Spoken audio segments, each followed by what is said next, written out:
Hi good morning friends. ఈరోజు Shri Venkata Sai coaching centre Kadapa వారి ఆధ్వర్యంలో కరెంట్ అఫైర్స్ మీ మల్లికార్జున సార్.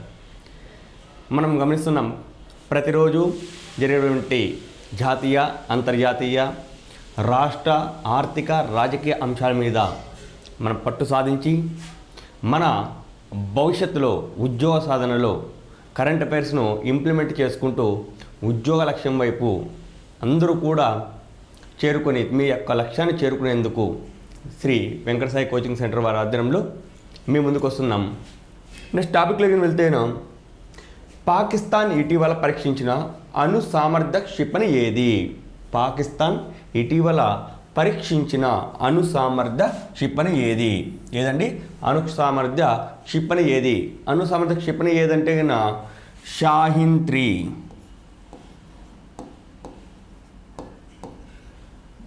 షాహిన్ 3 అండి. పాకిస్తాన్ ఇటీవల పరీక్షించిన అణు సామర్థ్య క్షిపణి ఏదయ్యా అంటే షాహిన్ 3. మరి ఈ షాహిన్ 3 యొక్క ప్రత్యేకత చూసిన దీని యొక్క పరిధి 2750 కిలోమీటర్లండి. దీని యొక్క పరిధిని గమనిస్తేనా 2750 కిలోమీటర్లు. దీని యొక్క పరిధిలోకి భారతదేశంలోని ప్రధాన నగరాలు అయిన భారత ఆర్థిక రాజధాని ముంబై,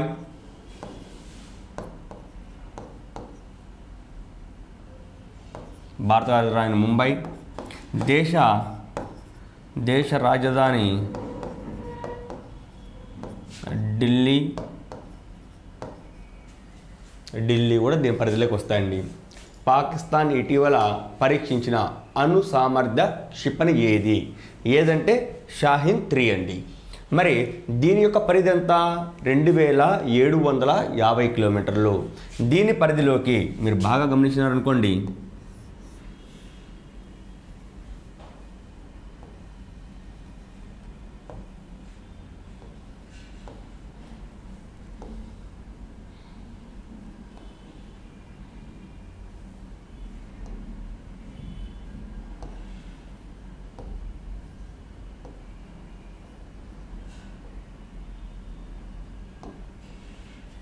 దీని పరిధిలోకి పాకిస్తాన్, ఇండియా. ఈ షాహిన్ అణు సామర్థ్యం గల క్షిపణి దీని పరిధిలోకి దాదాపు భారతదేశంలో 70% దీని పరిధిలోకి వచ్చేస్తుందండి. పాకిస్తాన్ ఇటీవల పరీక్షించిన అణు సామర్థ్య క్షిపణి ఏదంటే షాహిన్ 3. దీని యొక్క పరిధి 2750 కిలోమీటర్లు. 2750 కిలోమీటర్లు.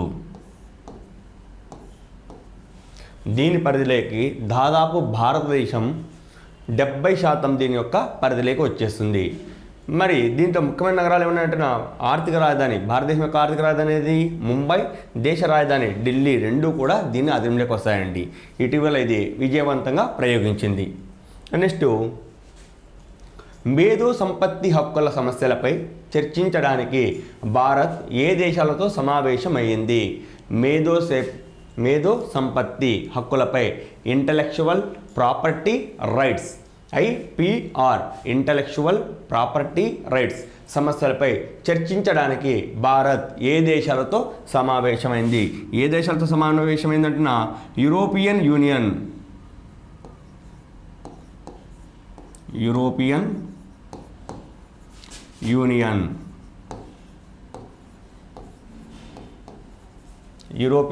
యూనియన్తో సమావేశమైందండి.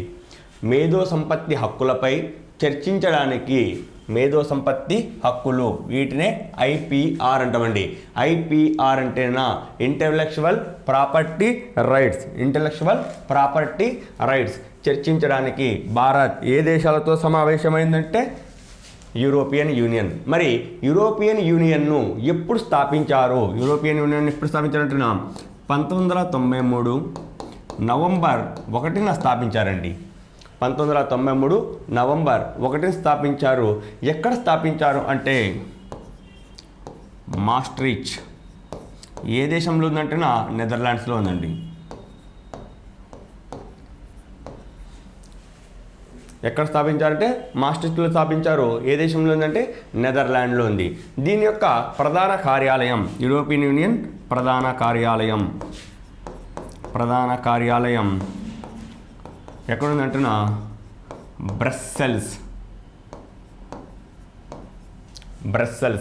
బ్రస్సెల్స్లో ఉంది. ఇది ఏ దేశ రాజధాని అంటే బెల్జియం.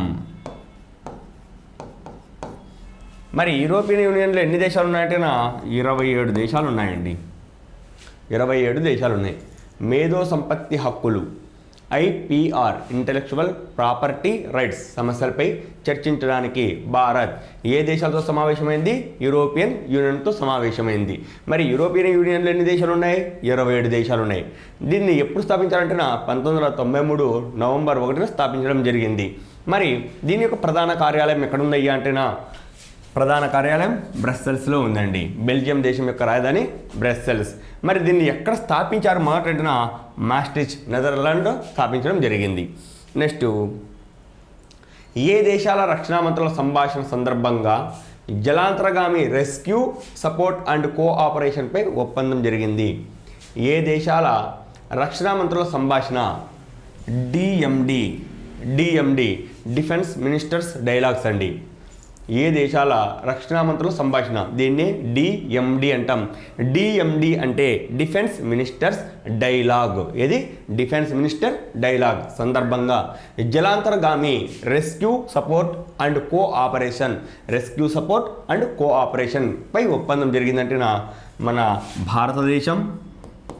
భారతదేశం మరియు సింగపూర్ అండి. మరియు సింగపూర్ల మధ్య ఒప్పందం జరిగింది. ఎన్నవ సందర్భంగా అంటే 5వ సంభాషణ సందర్భంగా భారతదేశం మరియు సింగపూర్ల మధ్య ఈ ఒప్పందం జరిగింది. ఎన్నవ సంభాషణ? 5వ సంభాషణ. మరి భారత రక్షణ శాఖ మంత్రి ఎవరంటేనా రాజ్నాథ్ సింగ్.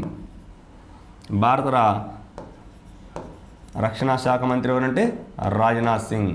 మరి సింగపూర్ రక్షణ శాఖ మంత్రి ఎవరంటేనా ఎన్ యింగ్ హెన్.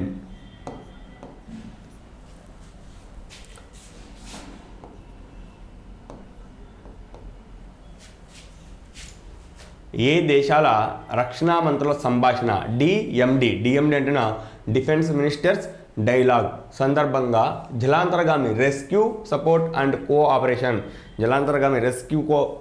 సపోర్ట్ అండ్ కోఆపరేషన్పై ఒప్పందం జరిగిందంటే భారతదేశం మరి సింగపూర్ రక్షణ శాఖ మంత్రుల మధ్య జరిగిందండి. భారత రక్షణ శాఖ మంత్రి ఎవరు? రాజ్నాథ్ సింగ్. సింగపూర్ రక్షణ శాఖ మంత్రి ఎవరు? ఎర్గ్ ఇంగ్ హెన్ అండి. మరి 5వ సంభాషణ సందర్భంగా ఈ ఒప్పందం జరిగింది. ఎవరెవరి మధ్య?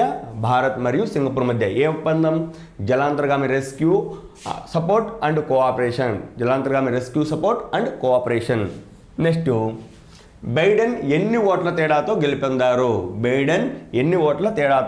అమెరికా నూతన అధ్యక్షుడు వంటి జో బైడెన్ డొనాల్డ్ ట్రంప్ మీద ఎన్ని ఓట్ల తేడాతో గెలుపొందారంటేనా 74 ఓట్ల తేడాతో గెలుపొందారండి. ఎన్ని ఓట్ల తేడాతో గెలుపొందారంటే 74 ఓట్ల తేడాతో గెలుపొందడం జరిగింది. 306 ఓట్లు బైడెన్కు రావడం వచ్చినాయి. నెక్స్ట్, డొనాల్డ్ ట్రంప్కు 232 ఓట్లు రావడం జరిగింది. 74 ఓట్ల తేడాతో జో బైడెన్ అమెరికా యొక్క 46వ అధ్యక్షుడు కావడం జరిగింది. జో బైడెన్ ఎన్ని ఓట్ల తేడాతో గెలుపొందారు? 74 ఓట్లు అండి. జో బైడెన్కు 306 ఓట్లు వచ్చినాయి.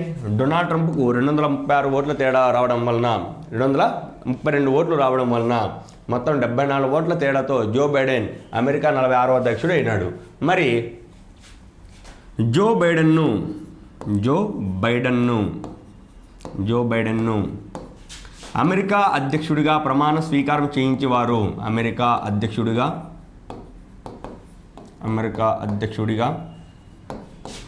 ప్రమాణ స్వీకారం చేయించిన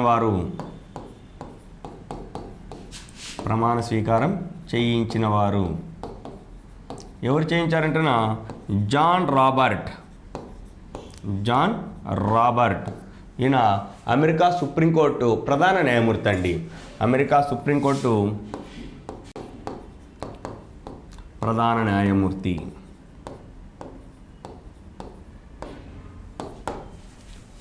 జో బైడెన్ను అమెరికా అధ్యక్షుడిగా ప్రమాణ స్వీకారం చేయించిన వారు అంటే అమెరికా యొక్క సుప్రీంకోర్టు ప్రధాన న్యాయమూర్తి అయినటువంటి జాన్ రాబర్ట్ అండి. అదేవిధంగా అమెరికా ఉపాధ్యక్షురాలుగా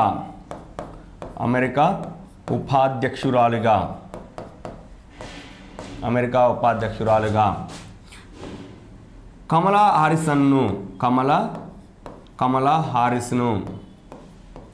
హారిస్ను ప్రమాణ స్వీకారం చేయించిన వారు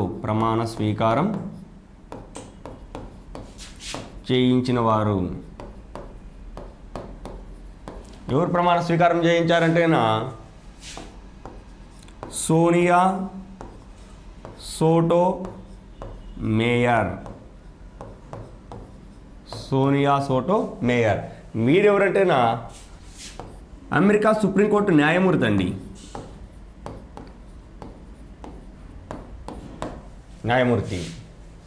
మరొకసారి చూద్దాం. జో బైడెన్ ఎన్ని ఓట్ల తేడాతో గెలుపొందారు? అంటే 74 ఓట్లు అండి. జో బైడెన్కు 306 ఓట్లు వచ్చినాయి, డొనాల్డ్ ట్రంప్కు 232 ఓట్లు వచ్చినాయి. ఈ 74 ఓట్ల తేడాతో అమెరికా 46వ అధ్యక్షుడైనాడు జో బైడెన్. అమెరికాలో అత్యంత పెద్ద వయసులో అధ్యక్షుడైన వ్యక్తి ఎవరంటే జో బైడెన్. ఒక్క ఓటు తేడాతో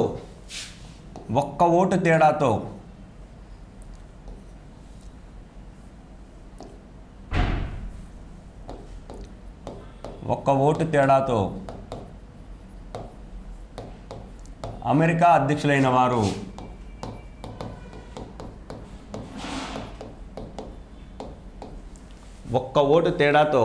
అధ్యక్షులైన వారు ఎవరంటున్నా రూథర్ఫర్డ్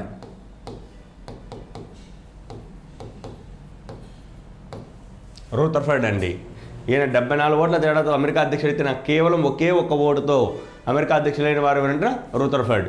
మరి జో బైడెన్ను అమెరికా అధ్యక్షుడిగా ప్రమాణ స్వీకారం చేయించిన వారు ఎవరంటున్నా జాన్ రాబర్ట్. అమెరికా సుప్రీంకోర్టు ప్రధాన న్యాయమూర్తి వంటి జాన్ రాబర్ట్లు జో బైడెన్ను అమెరికా అధ్యక్షుడిగా ప్రమాణ స్వీకారం చేశారు. అదే ఉపాధ్యక్షురాలుగా ప్రమాణ స్వీకారం చేయించిన వారు ఎవరంటేనా సోనియా సోటో మేయర్. కమలా హారిస్ చేత ప్రమాణ స్వీకారం చేయించిన వారు ఎవరంటే సోనియా సోటో మేయర్. ఈమె సుప్రీంకోర్టులో ఒక సీనియర్ న్యాయమూర్తి మాత్రమే. అక్కడైతే ప్రధాన న్యాయమూర్తి, ఇక్కడైతే న్యాయమూర్తి ప్రమాణ స్వీకారం చేయించారండి. నెక్స్ట్, మొట్టమొదటి online youth radio station radio hills Youngistaan కా దిల్. మొట్టమొదటి ఆన్లైన్ యూత్ రేడియో స్టేషన్, దీని పేరు వచ్చేసి రేడియో హిల్స్ యంగిస్తాన్ కా దిల్ను ప్రారంభించిన రాష్ట్రం ఏంటంటే హిమాచల్ ప్రదేశ్.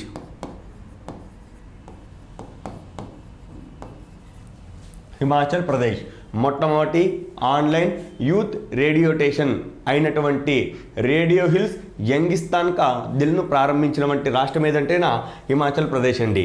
దీన్ని ప్రారంభించిన వ్యక్తి ఎవరంటేనా హిమాచల్ ప్రదేశ్ సీఎం అయిన జైరామ్ ఠాకూర్. మొట్టమొదటి ఆన్లైన్ యూత్ రేడియో స్టేషన్ అయినటువంటి రేడియో హిల్స్ యంగిస్తాన్ కా దిల్ను ప్రారంభించిన రాష్ట్రం ఏదంటే హిమాచల్ ప్రదేశ్. ప్రారంభించిన వ్యక్తి ఎవరంటేనా జైరామ్ ఠాకూర్. హిమాచల్ ప్రదేశ్ ముఖ్యమంత్రి అయినటువంటి జైరామ్ ఠాకూర్ గారండి. నెక్స్ట్, అసెంబ్లీ స్థానాల ఎన్నికల నేపథ్యంలో ఇండియన్ సెక్యులర్ ఫ్రంట్ పార్టీ అనే కొత్త పార్టీని ఏ రాష్ట్రంలో స్థాపించారు? అసెంబ్లీ స్థానాల ఎన్నికల నేపథ్యంలో ఇండియన్ సెక్యులర్ ఫ్రంట్ పార్టీని అనే పార్టీని ఏ రాష్ట్రంలో స్థాపించారు? స్థాపించారంటే పశ్చిమ బెంగాల్.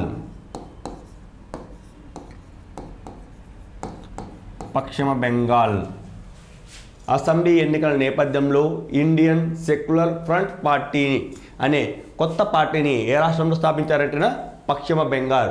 మరి పశ్చిమ బెంగాల్లో ఈ పార్టీని స్థాపించిన ఎవరు అంటేనా అబ్బాస్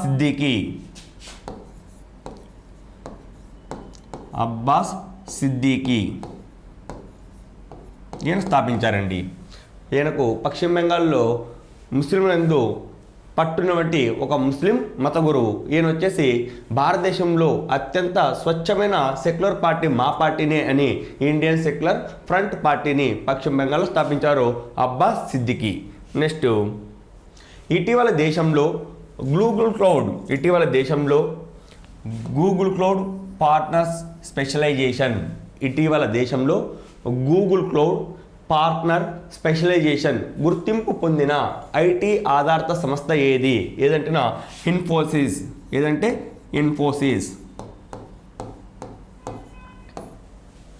ఇటీవల దేశంలో గూగుల్ క్లౌడ్ పార్ట్నర్ స్పెషలైజేషన్ గుర్తింపు పొందినటువంటి ఐటీ ఆధారిత సంస్థ ఏదంటేనా ఇన్ఫోసిస్ అండి. ఇది వచ్చేసి గూగుల్ క్లౌడ్లో ఇది సభ్యత్వం పొందడం జరిగింది, పార్ట్నర్షిప్ జరగడం జరిగింది. నెక్స్ట్, పశ్చిమ బెంగాల్ ఏ రాష్ట్రంలో తన మొదటి డీప్ సీ పోర్టును నిర్మించాలని నిర్ణయించింది? పశ్చిమ బెంగాల్ రాష్ట్రం ఏ ప్రాంతంలో తన మొట్టమొదటి డీప్ సీ పోర్టును నిర్మించాలని నిర్ణయించిందంటున్న తేజ్పూర్.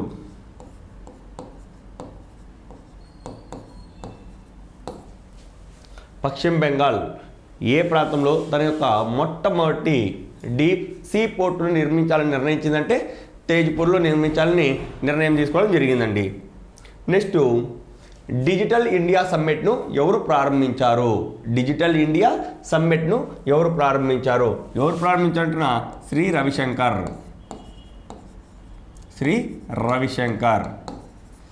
డిజిటల్ ఇండియా సమ్మిట్ను ఎవరు ప్రారంభించారు అంటే శ్రీ రవిశంకర్ గారు ప్రారంభించడం జరిగిందండి. మరి డిజిటల్ ఇండియా సమ్మిట్ నందు ఎటువంటి నిర్ణయాలు తీసుకోవడం జరిగిందంటే డిజిటల్ ఇండియా సమ్మిట్ నుండి ఎటువంటి నిర్ణయాలు తీసుకోవడం జరిగిందంటే ఈ డిజిటల్ ఇండియాలో మొబైల్ అప్లికేషన్స్ మరియు మొబైల్ మ్యానుఫ్యాక్చరింగ్ ఎలక్ట్రానిక్స్ను రూపొందించడంలో భారతదేశం కీలక పాత్ర పోషించాలనేది దీని యొక్క ప్రధాన ఉద్దేశం అండి. డిజిటల్ ఇండియా సమ్మిట్ని ఎవరు ప్రారంభించారు? శ్రీ రవిశంకర్. దీని యొక్క ప్రధాన ఉద్దేశం మొబైల్ అప్లికేషన్స్ కానీ లేదంటే ఎలక్ట్రానిక్ మ్యానుఫ్యాక్చర్లో కానీ భారతదేశం ముందంజలో ఉండాలనేది దీని యొక్క ప్రధాన ఉద్దేశం. మరి ఈ డిజిటల్ ఇండియా సమ్మిట్ ఎప్పుడు నిర్వహించారంటేనా జనవరి 19-20 మధ్య నిర్వహించారండి. వర్చువల్ విధానం అండి. ఏ విధానం అంటే వర్చువల్ విధానం. డిజిటల్ ఇండియా సమ్మిట్ని ఎవరు ప్రారంభించారు? శ్రీ రవిశంకర్. ఈయన ఎవరంటేనా కేంద్ర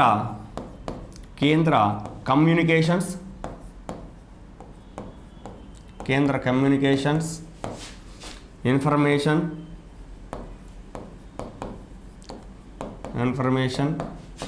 న్యాయశాఖ మంత్రి.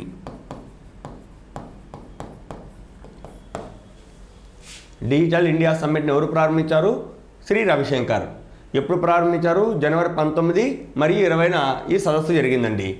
మరి ఈ రవిశంకర్ ఎవరంటే కేంద్ర కమ్యూనికేషన్ ఇన్ఫర్మేషన్ న్యాయశాఖ మంత్రి. మరి దీని థీమ్ ఏమిటంటే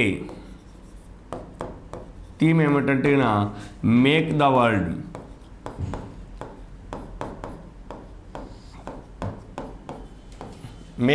వరల్డ్ థీమ్ వచ్చేసి make the world.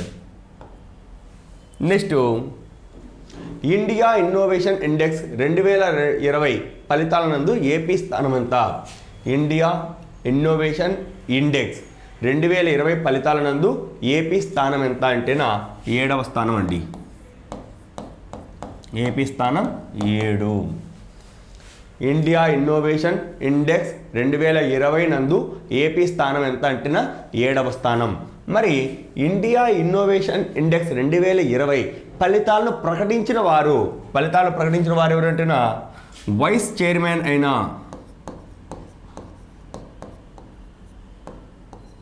NITI Aayog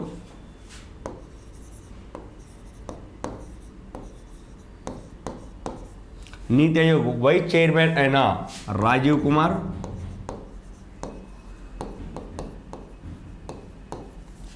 Kumar, next NITI Aayog CEO అయిన Amitabh Kanth.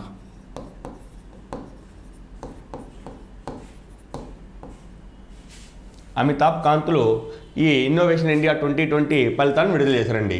India innovation index 2020 ఫలితాల నందు ఏపీ స్థానం ఎంత? ఏపీ స్థానం ఎంత అంటే 7వ స్థానం అండి. మరి ఈ ఫలితాలను ప్రకటించిన వారు ఎవరంటున్నా నీతి ఆయోగ్ వైస్ చైర్మన్ అయినటువంటి రాజీవ్ కుమార్, మరి నీతి ఆయోగ్ సీఈఓ అయినటువంటి అమితాబ్ కాంత్లు ఈ ఫలితాలను ప్రకటించడం జరిగింది.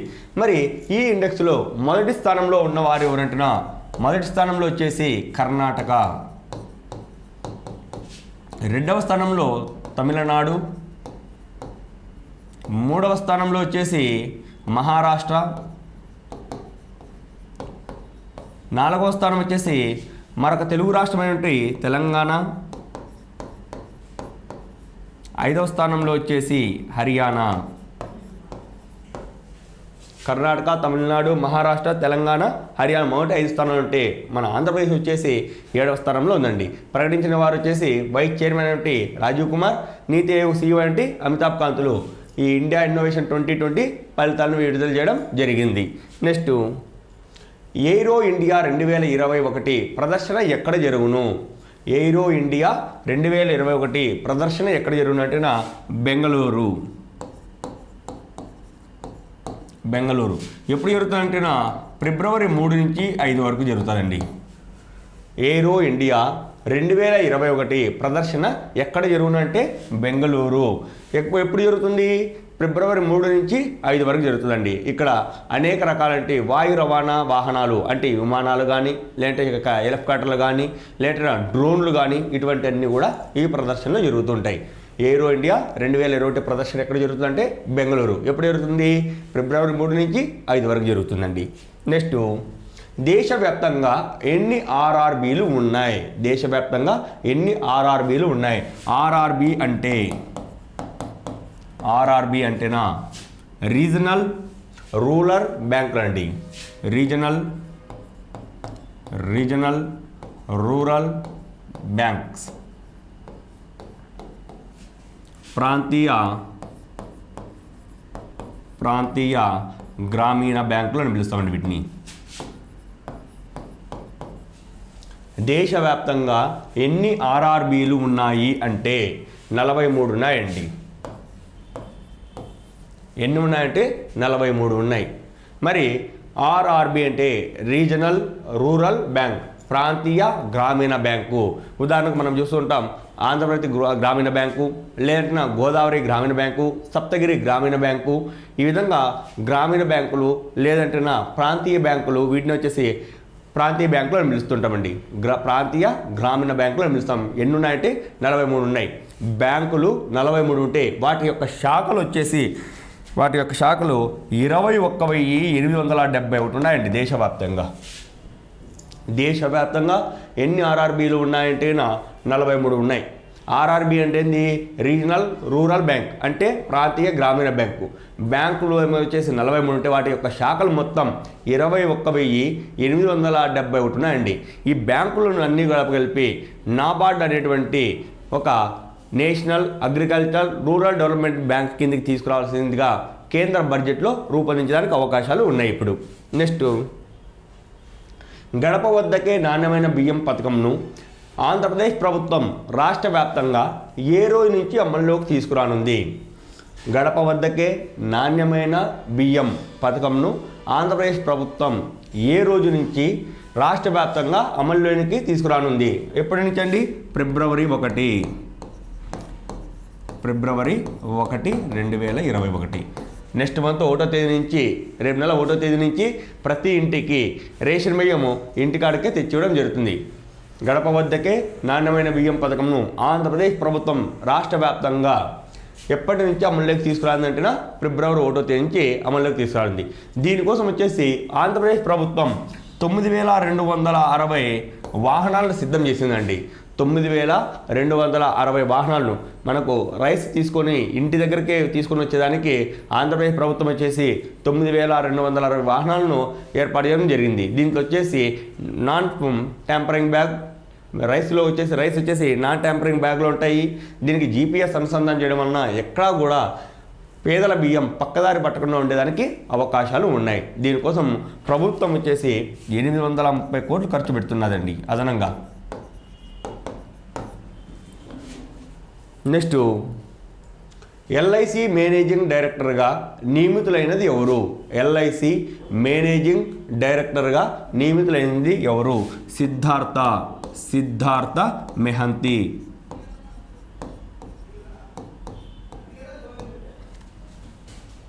సిద్ధార్థ మెహంతి ఎల్ఐసి మేనేజింగ్ డైరెక్టర్గా నియమితులైనది ఎవరంటున్నా సిద్ధార్థ మెహంతి.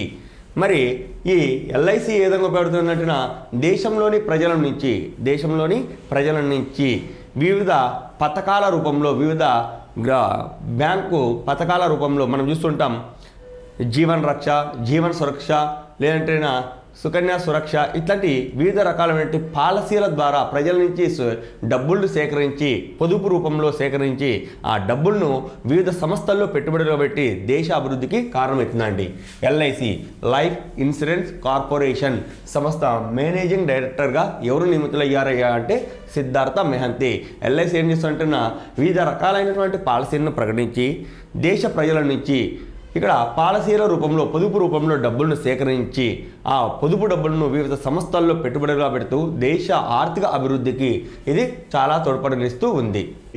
ఎల్ఐసిని ఎప్పుడు స్థాపించారు? మరి ఎల్ఐసిని ఎప్పుడు స్థాపించారు అంటే 1956 సెప్టెంబర్ 1న స్థాపించారండి. ఎల్ఐసిని ఎప్పుడు స్థాపించారంటే 1956 సెప్టెంబర్ 1న స్థాపించడం జరిగింది. నెక్స్ట్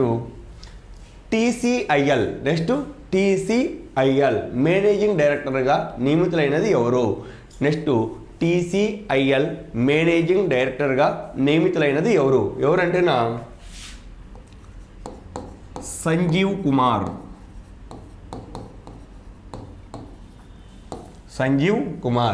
టీసీఐఎల్ మేనేజింగ్ డైరెక్టర్గా నియమితులైనది ఎవరు అంటేనా సంజీవ్ కుమార్. మరి టీసీఐఎల్ అంటే టెలికమ్యూనికేషన్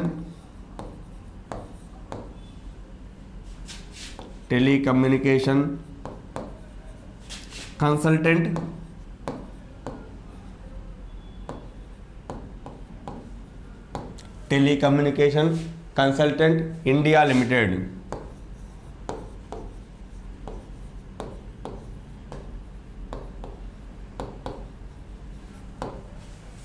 టీసీఐఎల్ మేనేజింగ్ డైరెక్టర్గా నియమితులైన ఎవరు అంటే సంజీవ్ కుమార్ అండి.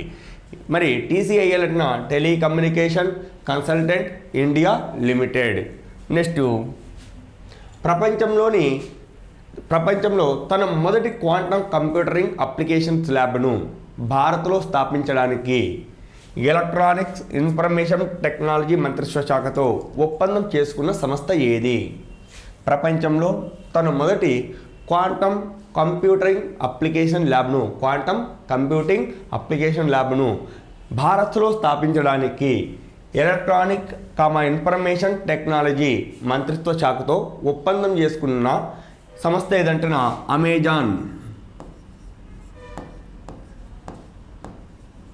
Amazon web lab. Amazon web lab అనే సంస్థ భారతదేశంలో తన మొట్టమొదటి క్వాంటమ్ కంప్యూటరింగ్ అప్లికేషన్ను ఏర్పాటు చేయడానికి కేంద్ర ఎలక్ట్రానిక్ ఇన్ఫర్మేషన్ టెక్నాలజీ మంత్రిత్వ శాఖతో ఒప్పందం చేస్తుందండి. ఏ సంస్థ? అమెజాన్ వెబ్ ల్యాబ్ అనే సంస్థ. Next A bank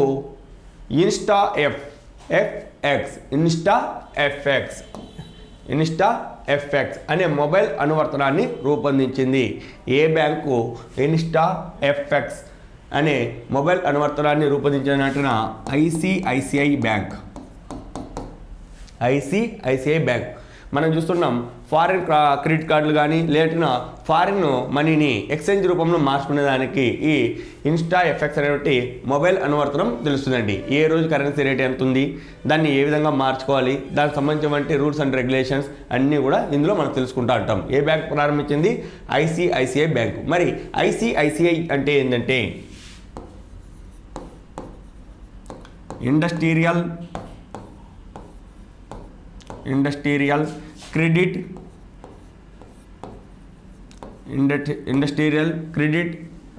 and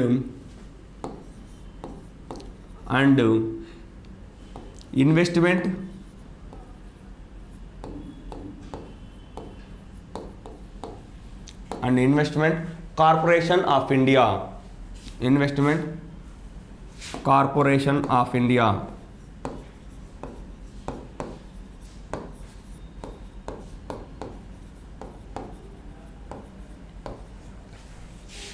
ICICI bank. ఏ బ్యాంకు ఇన్స్టా ఎఫెక్ట్స్ అనే మొబైల్ అనువర్తనాన్ని రూపొందించిందంటే ఐసిఐసిఐ బ్యాంక్ అండి. ఐసిఐసిఐ అంటేనా industrial credit and investment corporation of India. Industrial credit and investment corporation of India. దీన్ని 1994లో ఏర్పాటు చేయడం జరిగిందండి. 1994లో ఏర్పాటు చేయడం జరిగింది. దీని యొక్క ప్రధాన కార్యాలయం వడోదరా, గుజరాత్లో ఉందండి. వడోదరా అంటే గుజరాత్లో ఉంది. ఏ బ్యాంకు ఇన్స్టా ఎఫెక్ట్స్ అనే మొబైల్ అనువర్తనాన్ని రూపొందించిందంటే ఐసిఐసిఐ బ్యాంకు. మరి ఐసిఐసిఐ బ్యాంకు అంటే ఏంటంటే industrial credit and investment corporation of India. దీన్ని ఎప్పుడు స్థాపించారంటే 1994లో స్థాపించారు. దీని యొక్క ప్రధాన కార్యాలయం ఎక్కడ ఉందంటే వడోదరా. ప్రస్తుత సిఇఓ, దీని యొక్క ప్రస్తుత సిఇఓ ఎవరంటున్నా సందీప్ బక్షి.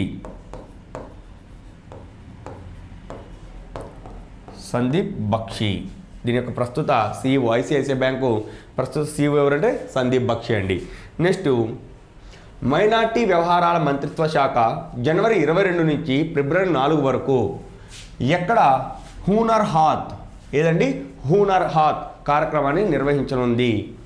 మైనార్టీ వ్యవహారాల మంత్రిత్వ శాఖ జనవరి 22 నుంచి ఫిబ్రవరి 4 వరకు ఎక్కడ హునర్ హాత్ కార్యక్రమాన్ని నిర్వహించనుంది అంటే లక్నో.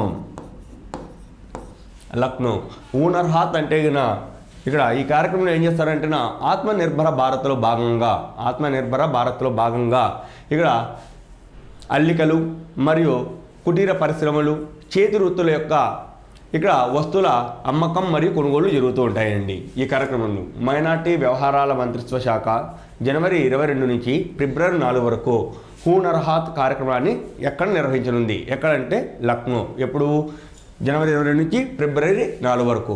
మరి హునర్ హాత్ కార్యక్రమం దేనికోసం సంబంధించినదంటే చేనేత వృత్తులు, హస్తకళలు, లేదంటే అల్లికలు, కుటీర పరిశ్రమలు వంటి వాటి యొక్క కొనుగోలు జరిపేటువంటి ఒక సంత వంటి కార్యక్రమం, ఒక సంత వంటి ఇక్కడ జరుగుతూ ఉంటుందండి. దీన్ని ఎక్కడ నిర్వహిస్తున్నారు? లక్నో. మరి మైనార్టీ వ్యవహారాల మంత్రిత్వ శాఖ మంత్రి ఎవరంటేనా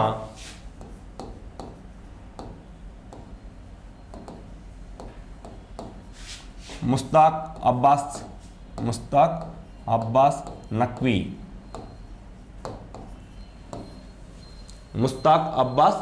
అండి. మరి నెక్స్ట్ క్వశ్చన్ చూద్దాం. జనవరి 21 నుంచి 23 వరకు ఏ రాష్ట్రంలో చింతన్ బైఠక్ రివ్యూ మీటింగ్ జరుగును? జనవరి 21 నుంచి 23 వరకు అంటే 3 రోజుల పాటు చింతన్ బైఠక్ రివ్యూ మీటింగ్ ఎక్కడ జరుగును? గుజరాత్.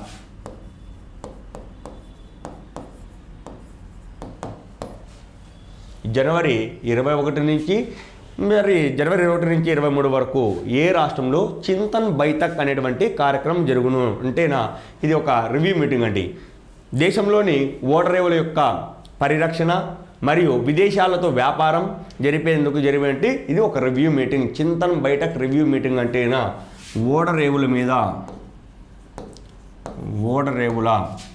ఓడరేవుల పరిరక్షణ, భద్రత, నెక్స్ట్ విదేశీ వ్యాపారం,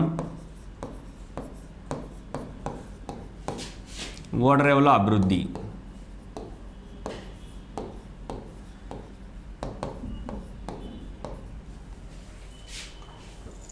జనవరి 21 నుంచి 23 వరకు ఏ రాష్ట్రంలో చింతన్ బైఠక్ రివ్యూ మీటింగ్ జరుగును?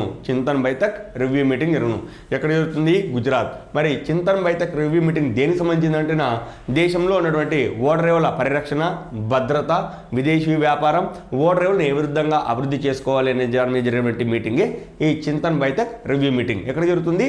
గుజరాత్లో జరుగుతుందండి. నెక్స్ట్, ఇటీవల అవలోకన సాఫ్ట్వేర్ను ప్రారంభించిన రాష్ట్రం ఏది? ఇటీవల అవలోకన సాఫ్ట్వేర్ను ప్రారంభించిన రాష్ట్రం ఏదంటే కర్ణాటక. ఇటీవల అవలోకన సాఫ్ట్వేర్ను ప్రారంభించిన రాష్ట్రం ఏదంటే కర్ణాటక. మరి ఈ అవలోకన సాఫ్ట్వేర్ ఏం తెలియజేస్తుందంటే కర్ణాటక ప్రభుత్వం రూపొందించిన 1800 కార్యక్రమాలు, 19 విభాగాలకు సంబంధించిన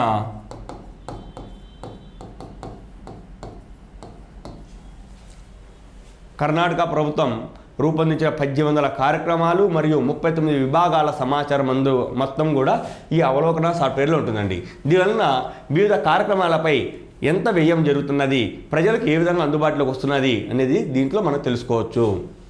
ఇటీవల అవలోకన సాఫ్ట్వేర్ను ప్రారంభించిన రాష్ట్రం ఏది? ఏ రాష్ట్రం? కర్ణాటక. కర్ణాటక రాష్ట్రం ఇంతవరకు రూపొందించినటువంటి 1800 కార్యక్రమాలు మరియు 39 విభాగాలకు సంబంధించినటువంటి సంపూర్ణ సమాచారం ఇందులో ఉంటుందండి. ఎప్పుడైనా భవిష్యత్తులో ఈ కార్యక్రమాలను పునఃప్రారంభించాలంటే ఎక్కడి వరకు నిలుపుదలైంది, ఎందుకు నిలుపుదలైంది, దానిలో ఉన్నటువంటి లోపాలు ఏమి, దాన్ని తిరిగి ప్రారంభించడానికి ఎటువంటి అవకాశాలు ఉన్నాయి, దీని మీద వ్యయం ఎంత జరిగింది, ఇటువంటి సమాచారం అట్లా అధికారులకు మరియు ప్రజలకు తెలియజేసేదానికి ఉపయోగపడుతుంటుంది అవలోకన సాఫ్ట్వేర్. రూపొందించిన రాష్ట్రం ఏది? Karnataka. Next, Tripura, Meghalaya, Manipur foundation day ఎప్పుడు? జనవరి 21. త్రిపుర, మేఘాలయ, మణిపూర్ ఫౌండేషన్ డే ఎప్పుడంటే జనవరి 21 అండి. ఈసారి 1971 జనవరి 21న ఈ 3 రాష్ట్రాలు ఏర్పడినాయి. ఈశాన్య రాష్ట్రాల పునర్వ్యవస్థీకరణ చట్టం ద్వారా 1971 జనవరి 21న ఈ త్రిపుర, మేఘాలయ, మణిపూర్ రాష్ట్రాలు 3 కూడా ఇక్కడ స్థాపించబడినాయి. కాబట్టి జనవరి 21ని త్రిపుర, మేఘాలయ, మణిపూర్ రాష్ట్రాల ఫౌండేషన్ డేగా జరుపుకుంటారు. నెక్స్ట్, స్ట్రాబెర్రీ ఫెస్టివల్ను ఎక్కడ నిర్వహించనున్నారు? నిర్వహించనున్నారంటేనా ఝాన్సీ. స్ట్రాబెర్రీ ఫెస్టివల్ను ఎక్కడ నిర్వహించనున్నారు అంటేనా ఈ ఝాన్సీలో నిర్వహించనున్నారండి. స్ట్రాబెర్రీ ఫెస్టివల్ను ఎక్కడ నిర్వహించనున్నారు అంటే ఝాన్సీ. మరి ఈ ఝాన్సీ ఏ రాష్ట్రంలో ఉందండి? మధ్యప్రదేశ్. ఝాన్సీ ఏ రాష్ట్రంలో ఉంది? మధ్యప్రదేశ్. ఝాన్సీ ఏ రాష్ట్రంలో ఉందంటే మధ్యప్రదేశ్లో ఉందండి. ఈ స్ట్రాబెర్రీ ఫెస్టివల్ను ఎప్పుడు నిర్వహిస్తారు? జనవరి 21 నుంచి ఫిబ్రవరి 16 వరకు అండి. స్ట్రాబెర్రీ ఫెస్టివల్ను ఎక్కడ ప్రారంభించారు అంటే ఝాన్సీ ఏ రాష్ట్రంలో ఉందంటే మధ్యప్రదేశ్లో ఉందండి. ఎప్పుడు ప్రారంభించారు లేదా ఎప్పుడు నిర్వహిస్తారంటే జనవరి 21 నుంచి ఫిబ్రవరి 16వ తేదీ వరకు ఈ స్ట్రాబెర్రీ ఫెస్టివల్ను నిర్వహిస్తారండి. ఎందుకోసము నిర్వహిస్తారంటేనా స్ట్రాబెర్రీ పంటను పండించే రైతుల యొక్క వ్యాపార అవకాశాలు, పంటను ఏ విధంగా అమ్ముకోవాలి, పంట మీద ఏ విధంగా పెట్టుబడులు పెట్టాలి, ఆ పంటను విదేశాలకు కానీ స్వదేశంలో కానీ అమ్ముకునేందుకు తగినటువంటి మార్కెట్ ఫెసిలిటీస్ కల్పించడానికి ఈ స్ట్రాబెర్రీ ఫెస్టివల్ అనేది నిర్వహిస్తూ ఉన్నారండి.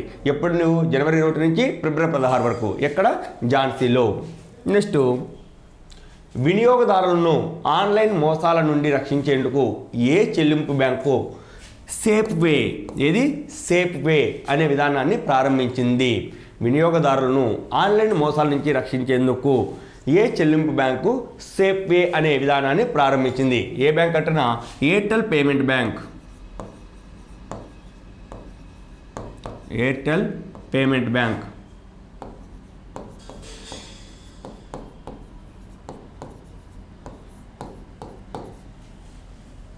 వినియోగదారులను ఆన్లైన్ మోసాల నుండి రక్షించుటకు సేఫ్వే విధానాన్ని ప్రారంభించిన బ్యాంక్ ఏదంటేనా ఎయిర్టెల్ పేమెంట్ బ్యాంక్. మనం చూస్తుంటాం ఆన్లైన్లో ఎక్కువ వడ్డీలు ఇవ్వడం కానీ, లేదంటే మీ ఓటీపీ నెంబర్ చెప్పండి, మేము ఒక కంపెనీ నుంచి ఫోన్ చేస్తాం, లేదంటే బ్యాంకుల నుంచి ఫోన్ చేస్తున్నాం, మీ ఏటీఎం నెంబర్ చెప్పండి, మీ కార్డు నెంబర్ చెప్పండి, పిన్ నెంబర్ చెప్పండి. ఇట్లాంటివి ఆన్లైన్ మోసాలు చాలా జరుగుతున్నాయి. అటువంటి మోసాల నుంచి తన యొక్క కస్టమర్లను రక్షించుకోవాలని ఒక ఉద్దేశంతో ఎయిర్టెల్ పేమెంట్ బ్యాంక్ వచ్చేసి సేఫ్వే అనే విధానాన్ని రూపొందించిందండి.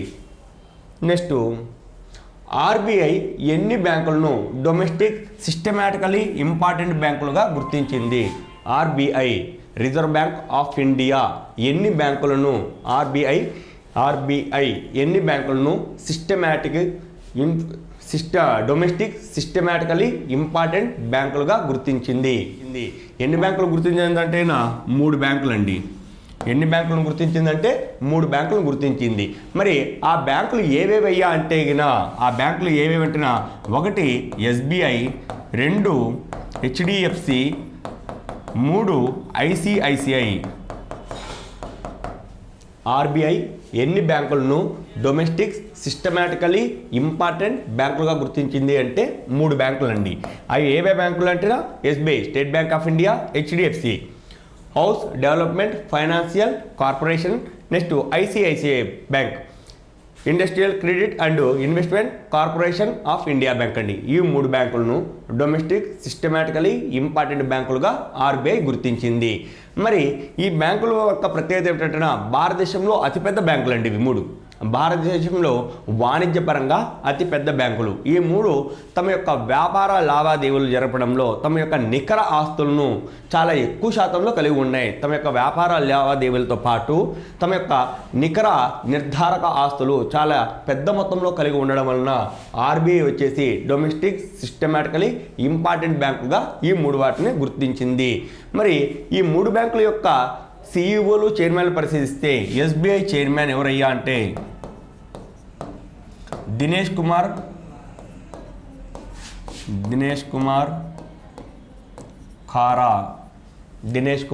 ఖారా. నెక్స్ట్ HDFC యొక్క CEO ఎవరంటే శశిధర్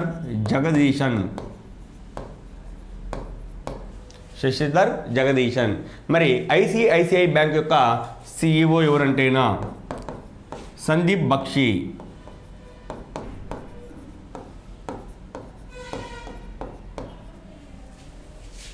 RBI ఎన్ని బ్యాంకులను డొమెస్టిక్ సిస్టమేటికలీ ఇంపార్టెంట్ బ్యాంకులుగా గుర్తిందంటే 3 బ్యాంకులు అండి. SBI, HDFC, ICICI bank.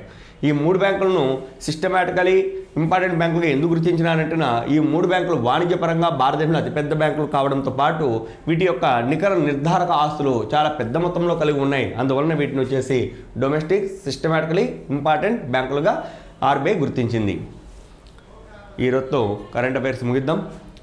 మీరందరూ కూడా కరెంట్ అఫైర్స్తో పాటు అన్ని సబ్జెక్టులను మన ఉద్యోగ సాధన కోసం అనుకూలంగా చదువుకుంటూ మీరందరూ ఉద్యోగ సాధనలో విజేతలు కావాలని శ్రీ వెంకట సాయి కోచింగ్ సెంటర్ వారి తరపున మనస్ఫూర్తిగా కోరుకుంటూ సెలవు తీసుకున్నాం. Thank you very much.